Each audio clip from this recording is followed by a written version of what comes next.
Everyone, my self Jayant Ghosh, आपका UGC net geography का mentor. तो हम लोग अभी जो सीरीज़ देख रहे हैं उसमें पीआईक्यू जो कि यूनिट और यूनिट से चैप्टर वाइज पीआईक्यू कर रहे हैं। आपको पता है यूजीसी नेट में ज्योग्राफी में 10 यूनिट है, उसमें एक यूनिट क्लाइमेटोलॉजी भी है। और अभी हम लोग कर रहे हैं क्लाइमेटोलॉजी से chapter wise previous year question, जो कि होगा 2013 से 2024 तक।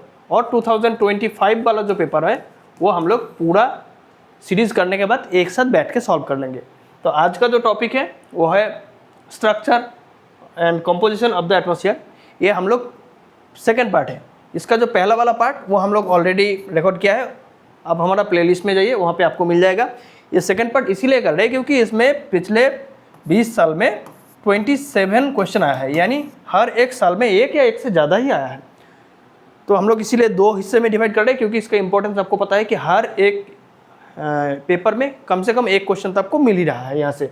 दूसरा है, ये चैप्टर इसीलिए भी इम्पोर्टेंट होता है, कुछ क्वेश्चन ऐसा है जिसमें डायरेक्ट कॉमन मिल गया, कुछ ऐसा है कि पिछले वाले से जो स्टेटमेंट है वो स्टेटमेंट से डायरेक्ट आ गया, और ऐसा भी है कुछ जगह जो हम लोग प्रीवियस जो डिस्कशन है वहाँ पे डिस्कस किया है कि पर्टिकुलर एक थीम के एक क्वेश्चन आया है, अगर उस थीम के ऊपर 360 व्यू अगर आप ले लेंगे तो आगे वाला क्वेश्चन आप कर सकते हैं। तो आपका मेरे से आपका रिक्वेस्ट भी है, सजेशन भी है कि आप जो भी क्वेश्चन कर रहे हैं वो क्वेश्चन सॉल्व तो हो रहा है, जो सही है वो सही है, जो गलत है उसका सही वर्जन क्या है, और दूसरा है कोई भी एक थीम है उसका 360 व्यू आप एक बार पढ़ लीजिए, ताकि आपका आगे वाला क्वेश्चन सॉल्व हो सकेंगे और आपका नेट जेआरएफ शायद हो जाए। अच्छा, तो 15 क्वेश्चन में हम लोग गए थे। टोटल 17 क्वेश्चन है, जिसमें 12 क्वेश्चन अभी भी रुका हुआ है। तो हम लोग आ जाते हैं नेक्स्ट क्वेश्चन में। तो पहले जो क्वेश्चन था एक बार देख लेते हैं, इसका क्वेश्चन क्या पूछ रहा है। क्वेश्चन पूछ रहा है कि 4 गैस का नाम दिया गया है, उसका छोटा जो सिंबल है उसको दिया गया है, और आपको ये पता होना चाहिए कि कौन सा करेक्ट है। आप क्वेश्चन का पैटर्न सोचिए, पहले देता था कि ये सर्टेन गैसेस है, इसका कंपोजिशन क्या है, सर्टेन कुछ गैस है या मटेरियल्स है जो कौन सा हाइट में मिल रहा है, ऐसा हो सकता है कि उसको अरेंज करने के लिए बोला गया। अभी क्वेश्चन पूछ रहा है कि गैस तो है, गैस का जो सिंबल है वो करेक्ट दिया है कि नहीं। यानी आपका जब आप बुक पढ़ रहे हैं आपका ऑब्जर्वेशन लेवल थोड़ा आगे बढ़ाना होगा कि जो भी आप पढ़ रहे हैं वो सिंबल भी ठीक से दिया गया है कि नहीं।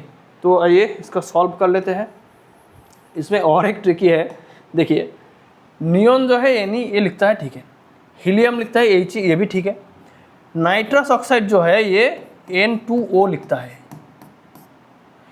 ये इसको लाफिंग गैस भी बोला जाता है। इफ़ आई एम नॉट, ये ग्रीन हाउस गैस भी है। ग्रीन हाउस गैस क्या है ये हम लोग प्रीवियस डिस्कशन में इसी चैप्टर के रिगार्डिंग प्रीवियस डिस्कशन में हम लोगों ने वो कर लिया था। वो कार्बन डाइऑक्साइड के रिगार्डिंग हम लोगों ने वो डिस्कस किया था कि ग्रीन हाउस गैस कैसे काम करता है। अच्छा, ये N2 है। क्रिप्टन जो है वो KR ही लिखता है, लेकिन वो ऐसा लिखता है, यानी ये जो कैपिटल लेटर है ये स्मॉल होगा। आप बारीकी समझिए एक बार, कितना डिटेल में क्वेश्चन पूछ रहा है कि क्रिप्टन का जो करेक्ट सिंबल है वो KR तो है, लेकिन K कैपिटल है, R स्मॉल है, यानी ये गलत हो गया, ये गलत हो गया। आंसर सही है 1 और 2, 1 और 2 ऑप्शन सही है यहाँ पे। आगे वाला क्वेश्चन देखते हैं, नेक्स्ट क्वेश्चन 17। अच्छा हाँ, इसमें सीक्वेंस पूछा गया है डिसेंडिंग ऑर्डर में। तो हम लोग आंसर तो करेंगे, लेकिन इसमें एक बात एक देख लीजिए आप, अगर हम लोग पहला वाला क्वेश्चन ये आया है 2022 में, पहला वाला अगर क्वेश्चन देखेंगे तो ये वाला क्वेश्चन पहले भी आया था नवंबर 17 में। उसमें पूछा गया था nitrogen, argon, oxygen, carbon dioxide, यानी जिसका प्रोपोर्शन ज़्यादा है। अभी 2022 का क्वेश्चन देखिए, गैसेस तो है लेकिन इसका प्रोपोर्शन बहुत ही कम है, लेकिन अब उतना डिटेल में गया है, जो कम है उसमें भी कौन ज़्यादा कौन कम है। तो एक बार देख लेते हैं इसका जो आंसर होगा। मैं पहले आंसर बोल देता हूँ आपको, ये होगा नियॉन, फिर हीलियम, फिर मीथेन, फिर क्रिप्टन, फिर हाइड्रोजन। तो 4 3 1 2 5, इसका आंसर होगा 2। मैं इसको ऐसे ही याद करता हूँ, जैसे कि आपको पता है जो मेन गैसेस है वो तो है नाइट्रोजन सबसे ज़्यादा है, उसके बाद है ऑक्सीजन, उसके बाद है आर्गन और उसके बाद है कार्बन डाइऑक्साइड। ये बहुत आसानी से आपको याद है, ये नॉर्मल हम लोग याद कर लेते हैं। इसको मैं ऐसे याद करता हूँ, इसको नी ही मी क्राई हाई। सुनने में थोड़ा अटपटा लग रहा है, लेकिन आप फिर भी इसको 5-7 बार इसको रिपीट कीजिए ताकि एक न्यूमोनिक्स बैठ जाए। नी ही मी क्राई हाई। अपने आप इसको पॉज करके 2-3 बार और कर लीजिए, नी ही मी क्राई हाई। तो इसमें आपको ये अंदाज़ा लग जाएगा कि ये डिसेंडिंग ऑर्डर में कैसे जा रहा है। सबसे कम है हाइड्रोजन इसमें से। नेक्स्ट क्वेश्चन है, which is the correct sequence of height of tropopause in kilometre over polar radius, mid latitude and over the equator. हाँ, तो हम लोग जब ट्रोपोपॉज डिस्कस कर रहे थे, पहला वाला शायद क्वेश्चन था इसी डिस्कशन का, इसीलिए अगले वाला जो पार्ट 1 था। तो ट्रोपोपॉज, अच्छा इसमें ट्रोपोपॉज बोला गया है, नहीं ट्रोपोस्फियर है। ट्रोपोस्फियर में क्या होता है आपको पता है, ट्रोपोस्फियर में टेम्परेचर ऑल्टीट्यूड, अगर ऑल्टीट्यूड इंक्रीज हो रहा है तो टेम्परेचर डिक्रीज होगा। एक टाइम ऐसा भी आएगा जिसमें टेम्परेचर और डिक्रीज नहीं होगा, पॉज हो जाएगा। उसमें ऑल्टीट्यूड अगर इंक्रीज भी होगा लेकिन टेम्परेचर कांस्टेंट रहेगा, तो ये बोलते हैं ट्रोपोस्फियर के ऊपर जो है वो ट्रोपोपॉज। और दूसरा भी हम लोगों ने बोला था कि ये ट्रोपोस्फियर जो है इसका हाइट इक्वेटर में ज़्यादा है। कहाँ ज़्यादा है? इक्वेटर में, और पोल में कम है। मिड लैटिट्यूड में इससे मिडिल वाला है, मिड लैट। ऐसा क्यों है ये भी हम लोग डिस्कस कर लेते हैं। ये इसीलिए है, आप लोगों को मैंने बोला कि टेम्परेचर अगर ऑल्टीट्यूड बढ़ रहा है तो टेम्परेचर घट रहा है। इक्वेटर में ऐसे नॉर्मल टेम्परेचर, अगर आप लोग सरफेस में देखेंगे, अगर सरफेस में देखेंगे तो सबसे ज़्यादा टेम्परेचर कहाँ ज़्यादा है? इक्वेटर में। मिड लैटिट्यूड में उससे कम है और पोल में उससे कम है। यानी अगर ऐसे देखेंगे तो ये ऐसा, इसमें सबसे ज़्यादा टेम्परेचर, इसमें उससे कम, और पोल में उससे कम टेम्परेचर सरफेस में। अब देखिए यहाँ पे जितना टेम्परेचर है, अगर वो ऑल्टीट्यूड जाएंगे और टेम्परेचर रिड्यूस होगा, तो मान लेते हैं ये 10 किलोमीटर ऊपर गया, तो उसमें जितना टेम्परेचर रिड्यूस होने के बाद रहेगा, मिड लैटिट्यूड में अगर 10 किलोमीटर चले जाएंगे तो टेम्परेचर रिड्यूस होने के बाद ज़्यादा कम हो जाएगा। पोल में अगर देखेंगे तो टेम्परेचर उसी हाइट में अगर जाएंगे तो वो और भी कम हो जाएगा। लेकिन ट्रोपोपॉज ऊपर वाला जो है ट्रोपोस्फियर का, उसमें टेम्परेचर लगभग कांस्टेंट रहता है। तो अगर कांस्टेंट रहना है तो उसमें क्या होगा, इसमें अगर 10 किलोमीटर है तो इसमें कम होना चाहिए, क्योंकि टेम्परेचर पहले से ही कम है। और हाइट के साथ साथ अगर टेम्परेचर कम हो तो उसको अगर इक्वल होना है तो इसको कम टेम्परेचर में, कम हाइट में इसको रोकना पड़ेगा और इसको और कम हाइट में रोकना पड़ेगा। तो ये ऐसा होता है। यानी पोल में टेम्परेचर, पोल में हाइट कम, मिड लैटिट्यूड में उससे ज़्यादा, और इक्वेटर में सबसे ज़्यादा। ये हो गया इसके पीछे वाला कॉन्सेप्ट। हालांकि इसके बाद भी अगर ऐसे आपको पूछा जाए तो इसके बाद भी ये देखा जाता है कि अगर इक्वेटर में, सरफेस में इक्वेटर में सबसे ज़्यादा टेम्परेचर दिखता है और पोल में सबसे कम। लेकिन ट्रोपोस्फियर के ऊपर जो दिखता है, ट्रोपोस्फियर के ऊपर उल्टा हो जाता है। यानी ट्रोपोस्फियर इसमें देखिए, इसमें होता है पोल से ज़्यादा है मिड लैटिट्यूड और मिड लैटिट्यूड से ज़्यादा है इक्वेटर। लेकिन अगर ट्रोपोस्फियर के ऊपर ट्रोपोपॉज वाला हिस्सा जहाँ से मीट हो रहा है, यहाँ पे अगर देखेंगे तो इसमें ये उल्टा हो जाता है। इसमें सबसे ज़्यादा, इक्वेटर में सबसे कम। ये ट्रोपोस्फियर के ऊपर वाला हिस्सा में है। अच्छा, इसका आंसर होगा 9, 11, 12। 26 जो है इसमें आपको स्ट्रेटोस्फियर आ जाएगा, इसमें आ जाएगा स्ट्रेटोस्फियर। 5 बहुत ही कम हो गया। 30, 10 ये तो आंसर नहीं है। इसका आंसर होगा 9, 11, 12। 9, 11, 12 माने 9 होगा पोल, 11 होगा मिड लैटिट्यूड, और इक्वेटर में हो जाएगा ये 16 इक्वेटर में। तो इसका आंसर होगा 1। आगे वाला क्वेश्चन देख लेते हैं। 2023 में क्वेश्चन आया था, which layer temperature decreases altitude increase. अच्छा, ये क्वेश्चन, ऐसे ही क्वेश्चन हम लोग पहले देख रहे थे कि उसमें क्या होता है, उसमें एक ऑप्शन दिया था, इसमें मल्टीपल स्टेटमेंट देके उसको कॉम्बिनेशन बना दिया, कॉम्बो बना दिया। पहले आता था एक डायरेक्ट जब आ रहा था तब उसका आंसर हो रहा था ट्रोपोस्फियर। कहा गया ट्रोपोस्फियर, क्योंकि अभी हम लोगों ने बहुत बार देख लिया कि ट्रोपोस्फियर में ऑल्टीट्यूड जब ऊपर होगा, यानी ऑल्टीट्यूड बढ़ने से टेम्परेचर घटता है। सॉरी, तो ये ट्रोपोस्फियर हो गया, यानी बी तो आंसर होगा, बी है, बी है, बी है। दूसरा ऐसा कौन है जिसमें ऐसा होता है, अगर हम लोग देख लेंगे तो अच्छा छोटा सा डिस्कशन कर लेते हैं। ट्रोपोस्फियर, उसके ऊपर है स्ट्रेटोस्फियर, उसके ऊपर है थर्मोस्फियर और मेसोस्फियर। अच्छा सॉरी, इसके ऊपर है मेसोस्फियर, उसके ऊपर है थर्मोस्फियर, इसके ऊपर है मेसोस्फियर, उसके ऊपर है थर्मोस्फियर। आपको पता है ये जो तीन है ये है होमोस्फियर के पार्ट है, और इससे ऊपर वाला जो हिस्सा है वो हेट्रोस्फियर का पार्ट है। तो इसका हाइट हो गया, मान लेते हैं अभी 16, ये 50, ये 80 और ये मोर देन 80। ट्रोपोस्फियर एक ऐसा है जिसमें अगर आपको अल्टीट्यूड इंक्रीज हो रहा है तो टेम्परेचर घट रहा है। इसमें है, अगर स्ट्रेटोस्फियर देखेंगे, स्ट्रेटोस्फियर हम लोगों ने पढ़ा है, स्ट्रेटोस्फियर क्या मिलता है, स्ट्रेटोस्फियर में मिलता है ओजोन, और ओजोन होने की वजह से ये क्या होता है, ये ultraviolet B and ultraviolet C, B और सी को एब्जॉर्ब करता है, और एब्जॉर्ब करने की वजह से इसमें टेम्परेचर बढ़ता है। यानी ये जो स्ट्रेटोस्फियर है जिसमें ओजोन एक हिस्सा है, ये ओजोन वाला हिस्सा में क्या होता है, अल्टीट्यूड अगर इंक्रीज भी होगा तो टेम्परेचर भी इंक्रीज होगा, एटलीस्ट घटेगा नहीं, अगर इंक्रीज भी ना हो तो वो घटेगा नहीं। तो स्ट्रेटोस्फियर तो होगा नहीं, क्योंकि स्ट्रेटोस्फियर में ओजोन है, ओजोन बी और सी को एब्जॉर्ब करता है, टेम्परेचर अल्टीट्यूड के साथ साथ बढ़ता है, यानी इसका स्ट्रेटोस्फियर डी नहीं होगा। तो डी अगर काट दे आप तो आप आंसर बी और सी दोनों में से कोई एक बचेगा। तो उसके बाद आता है मेसोस्फियर। हाँ, मेसोस्फियर में अगर देखेंगे तो मेसोस्फियर में तो ओजोन है नहीं, अगर ओजोन नहीं है, अल्ट्रावायलेट रे को कोई एब्जॉर्ब नहीं कर रहा है, तो इसमें फिर से टेम्परेचर क्या होगा, ऑल्टीट्यूड, अगर ऑल्टीट्यूड बढ़ रहा है तो टेम्परेचर फिर से ये घटेगा। पहले हम लोग जो पहला डिस्कशन था फर्स्ट पार्ट में, उसमें हम लोगों ने देखा था कि टेम्परेचर कैसे इंक्रीज हो रहा है। वो एक्चुअली क्या हो रहा है, टेम्परेचर डायरेक्ट इंसोलेशन की वजह से गर्म नहीं होता है। टेम्परेचर एटमॉस्फेयर का जो टेम्परेचर गर्म हो रहा है वो नीचे से हो रहा है, वो सरफेस गर्म हो रहा है और सरफेस के बाद वो एयर गर्म हो रहा है। तो इसमें अगर देखेंगे ये 80 किलोमीटर बहुत ऊपर है, यानी इतना ऊपर जाते जाते ये टेम्परेचर बहुत ज़्यादा घट रहा है, यानी अल्टीट्यूड इंक्रीज होने के साथ साथ टेम्परेचर डिक्रीज हो रहा है। लेकिन अच्छा एक क्वेश्चन ये भी आता है कि थर्मोस्फियर तो और ऊपर है, तो आंसर ये होना चाहिए, लेकिन थर्मोस्फियर जब आता है लगभग 80 to 100 किलोमीटर के आसपास ये स्टार्ट हो रहा है, ऊपर और भी जाता है।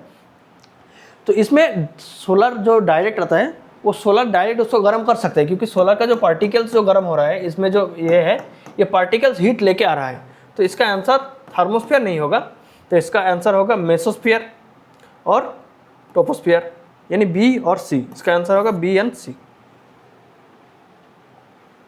बस देख लेते हैं, ठीक किया ना, टेम्परेचर डिक्रीज अल्टीट्यूड इंक्रीज, ये ट्रोपोस्फियर मेसोस्फियर, हाँ बी और सी, आंसर होगा 2। ओके, नेक्स्ट है aurora australis pertaining to ionosphere related which hemisphere the region. अच्छा, ऑरोरा ऑस्ट्रालिस, ये ऑरोरा क्या है और ऑस्ट्रालिस क्या है, तो पहले बोल देते हैं ऑरोरा जो है वो सोलर सन से आता है, सोलर विंड।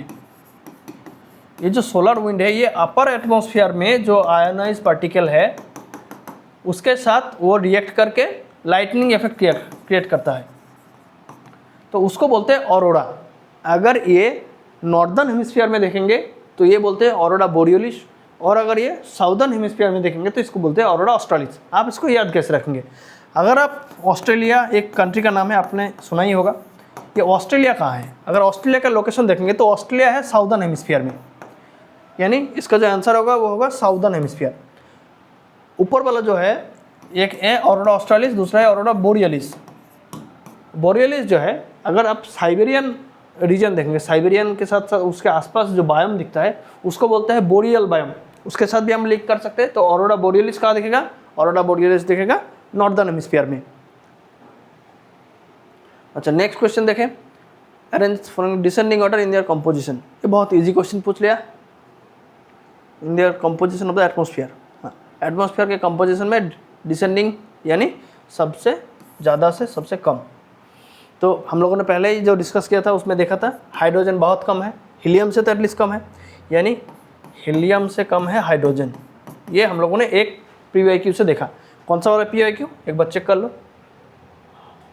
हाँ, अगर आप 2022 का PYQ अगर आप देखेंगे तो इसमें आपको पता लग जाता है कि हाइड्रोजन से हीलियम कम है, सॉरी हीलियम से हाइड्रोजन कम है। हीलियम है यहाँ पे, हाइड्रोजन है यहाँ पे, यानी हाइड्रोजन से हीलियम का अमाउंट कम है। और दूसरा है, अगर आप देखेंगे,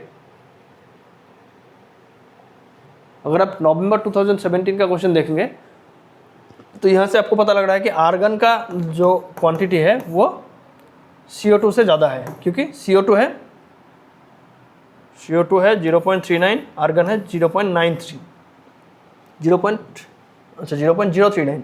ओके, तो दो क्वेश्चन को मिला के क्वेश्चन पूछा गया। 2017 में देखिए आर्गन से ज़्यादा है, आर्गन ज़्यादा है, कार्बन डाइऑक्साइड उससे कम है। और दूसरा है 2022 से क्वेश्चन ये देखा है, हीलियम हाइड्रोजन से ज़्यादा है। दोनों क्वेश्चन को पंच करके एक क्वेश्चन बनाया गया है जो आया है 2024 से। तो हम लोगों ने देखा कि आर्गन से कार्बन डाइऑक्साइड ज़्यादा है, हाइड्रोजन से हीलियम ज़्यादा है, सॉरी आर्गन कार्बन डाइऑक्साइड से ज़्यादा है, हीलियम हाइड्रोजन से ज़्यादा है। अगर इसी कॉम्बिनेशन का आप देखेंगे, यानी सबसे नीचे होगा डी, ना सबसे नीचे होगा बी है, यहाँ पे बी है, उसके आगे होगा डी, उसके आगे डी हो गया, और इन दोनों में से आर्गन ज़्यादा है सी ए, यानी इसका ऑप्शन होगा ए। तो इसका आंसर होगा आर्गन, फिर CO2, फिर हीलियम, फिर हाइड्रोजन।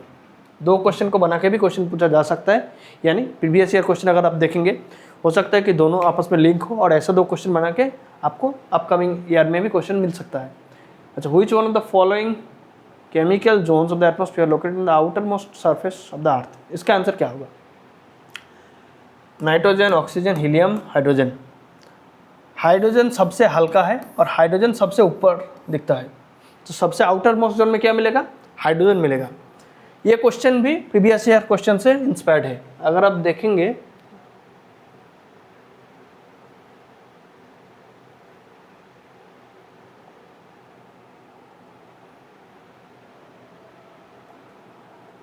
ट्रोपोस्फियर,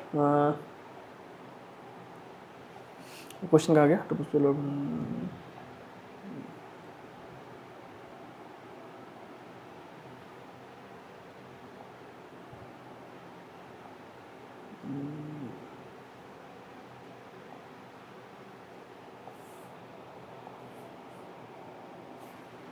अच्छा क्वेश्चन गया कहाँ?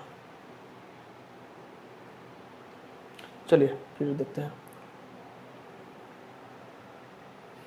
क्वेश्चन तो होना चाहिए, एक मिनट।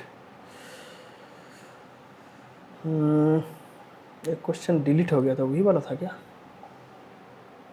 हाँ, ये वाला 2015 का क्वेश्चन देखिए। ये इसमें अल्टीट्यूड के हिसाब से वो अरेंज करने के लिए दिया था। इसका आंसर हम लोगों ने पहले ही करके रखा था, ये फर्स्ट पार्ट में इसका ज़्यादा डिस्कस कर लिया था। हाइड्रोजन जो है वो ये सबसे हल्का है, सबसे ऊपर होगा। हीलियम उससे थोड़ा भारी है लेकिन बाकी सबसे हल्का है, तो इसका आंसर ये होगा। ऑक्सीजन था, नहीं इसका ऑक्सीजन था, क्या आंसर क्या था? तो गलत कर दिया, देख लेते हैं फिर से। यानी इसका आंसर जो होगा, हाइड्रोजन सबसे ज़्यादा हल्का है, हीलियम उससे ज़्यादा हल्का है, तो इसका आंसर ये होगा। तो यहाँ से आप आंसर बाकी वो जो था उसका आंसर कर सकते थे।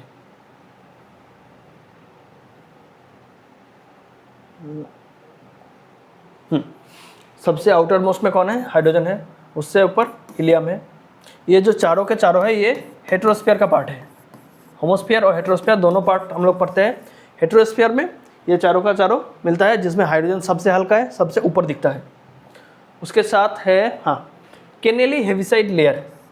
केनेली हेविसाइड लेयर कौन सा है? आप जब आयोनोस्फीयर पढ़ते हैं, आयोनोस्फीयर का पार्ट है डी, ई, एफ, जी। ये जो ई वाला जो लेयर है इसको बोलते हैं केनेली हेविसाइड। इसीलिए बोलते हैं कि इसका हम लोग पढ़ते हैं कि जैसे पहले भी पढ़ा था, रेडियो वेव को जो रिफ्लेक्ट कर रहा है। आयोनोस्फीयर के वाला भी एक प्रॉपर्टीज है जो रेडियो वेव को रिफ्लेक्ट कर सकता है। तो रेडियो वेव को जो रिफ्लेक्ट करता है वो ई, ये जो है इसको बोलते हैं केनेली हेविसाइड, इसलिए ये आर्थर केनेली और ओलिवर हेविसाइड इन दोनों ने ये डिस्कस किया था। तो अर्थ का जो रेडियो वेव है वो आयोनोस्फीयर में जाता है, फिर आयोनोस्फीयर में बैक आता है, उसमें हम लोगों को रेडियो फ्रीक्वेंसी मिलता है और भी थोड़ा थोड़ा जानकारी मिलता है। तो ये ई लेयर की वजह से हो रहा है। तो E layer is the also known as Kennelly Heaviside layer.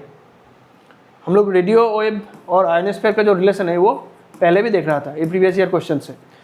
उसको अगर मैंने आपको जैसे बोला कि कोई भी एक कॉन्सेप्ट है उसके 360 व्यू अगर आप देखेंगे तो वहाँ से हो सकता है कि आगे वाला क्वेश्चन मिल सकता है। ये क्वेश्चन वहाँ से सॉल्व हो सकता था कि अगर आप रेडियो वेव पढ़ रहे हैं, आयोनोस्फीयर पढ़ रहे हैं, उसका एक 360 व्यू ले लेंगे तो आप ये वाला क्वेश्चन सॉल्व कर सकते थे। उसके बाद ये क्वेश्चन बहुत ही ईजी है, लेकिन क्वेश्चन बाद में आ गया। ये क्वेश्चन ईजी होना भी चाहिए, जनवरी 17 में। तो इसका क्वेश्चन नॉर्मली ऑक्सीजन, आर्गन और अब मिला लीजिए, ये बहुत इजी क्वेश्चन है, मैं इसको और डिस्कस नहीं कर रहा हूँ। फिर जुलाई, अच्छा ये पहले होना चाहिए था, ये बाद में आ गया। अच्छा ठीक है, एक बार देख लेते हैं। Decomposition, transpiration, respiration, photosynthesis. आपको पता है फोटोसिंथेसिस जो है वो कौन करता है? प्लांट करता है। प्लांट्स, इसमें क्या होता है? ये कार्बन डाइऑक्साइड लेते हैं और ऑक्सीजन देते हैं। इसमें आउटकम बोला है, यानी कौन सी चीज़ दे रहा है ये बोला। तो फोटोसिंथेसिस दे रहा है ऑक्सीजन, यानी डी हो गया 2, D2 इन दोनों में से कोई होगा। रेस्पिरेशन, यानी हम लोग जो कर रहा है रेस्पिरेशन। रेस्पिरेशन में हम लोग क्या करते हैं? रेस्पिरेशन में हम लोग ऑक्सीजन लेते हैं और कार्बन डाइऑक्साइड निकलते हैं। यानी हम लोगों का अगर रेस्पिरेशन है तो उसमें आउटकम जो होगा वो होगा CO2। रेस्पिरेशन का हो गया CO2, यानी C1 यानी दोनों, अभी तक दोनों का दोनों ही बरकरार है। ओके, नेक्स्ट है ट्रांसपीरेशन। ट्रांसपीरेशन में क्या होता है?